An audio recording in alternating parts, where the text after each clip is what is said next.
I want to start about the playoff picture. I want to get your take right now. Mm-hmm. A team that is now in the hunt, in air quotes here. The Browns just went to Cincy against your buddy. Don't your even get me friend. started. Come on. Fresh out the Thanksgiving feeling. He's I had almost too smug. No one gets smugger. Honestly, you really had to bring it up after such a grateful weekend of Thanksgiving. I got to get upset talking about Marvin Lewis. And Marvin Lewis signs his buddy Hugh Jackson. And what happens when they go up against Jackson's former team? They get romped 35-20. I have a conspiracy on this, and a lot of people think it's foolish. Marvin Lewis, a few years back, sent Hugh Jackson. He sent him out into the world and said, go get the Cleveland Browns job. Hugh nodded, agreed, and got the job.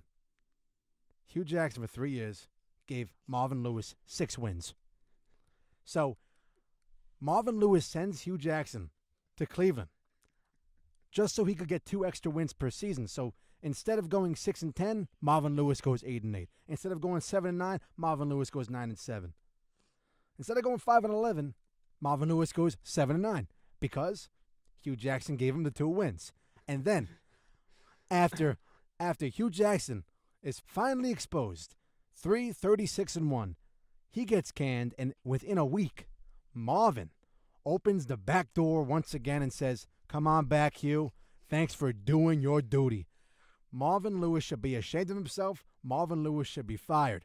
The fact that Hugh Jackson is even being considered to replace the head coaching spot in Cincinnati is a disgrace. It's a disgrace. I have never seen such foolishness, such mediocrity in one state, and that is the state of Ohio. It is shameful. And what was poetic justice was after the game against the Cleveland Browns, who went winless last year, might I add. After the loss, Hugh Jackson goes to shake the hand of his former rookie quarterback, who is currently a rookie, and Baker Mayfield snubs him. Deservedly. Demarius Randall, Brown safety, gets a pick, hands the ball right to Hugh, and then after the game, Baker Mayfield takes Hugh Jackson, drags him through the dirt where he belongs. And now, the state of Ohio is in disarray because of 2 men. Hugh Jackson, but more importantly, Marvin Lewis. Wow. That is a theory, man. Holy.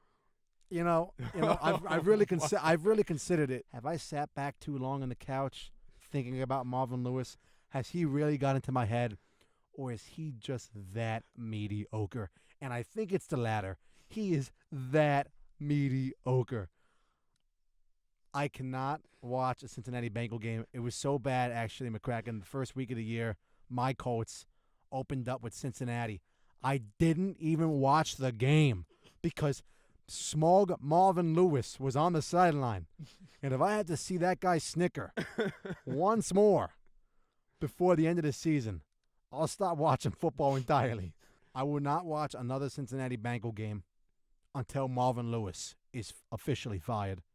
And if Hugh Jackson takes over, may God help the Bengals franchise and the fans that go along with it. So I'd also just like to say Marvin Lewis brings in the offensive guru, quote unquote, Hugh Jackson, to replace their defensive coordinator. You know what's even greater? Is that Marvin Lewis 2 weeks ago fired defensive coordinator Terrell Austin, scapegoated this man, and the next 2 weeks he drops 2 division games to 2 rookie quarterbacks who have no business winning against the Cincinnati Bengals. And Marvin Lewis scapegoated a dear friend in Terrell Austin. Put a better friend in Hugh Jackson in a role that he is not familiar with, and they have been tanking since. Well, also, like, let's just go over this. Marvin Lewis is already being talked about being fired.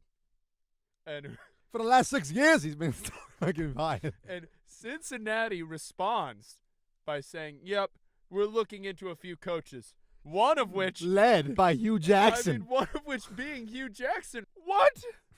You are telling me that the Cincinnati Bengals are going to separate ties from Marvin Lewis It is and so hire bad. Hugh Jackson. It is so bad that... And you know what's funny about it, actually? Hugh Jackson gets the head coaching job. It would almost be too fitting for him to bring on Marvin Lewis as one of his, one of his coordinators. As top defensive coordinator.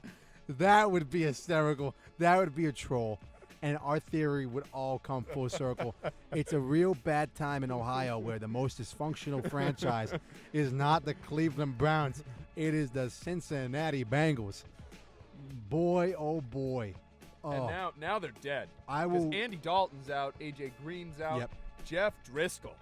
Oh, they just signed Tom Savage. Sheesh. Did they really? Yes. Oh, jeez. Well, that's Cincinnati for you.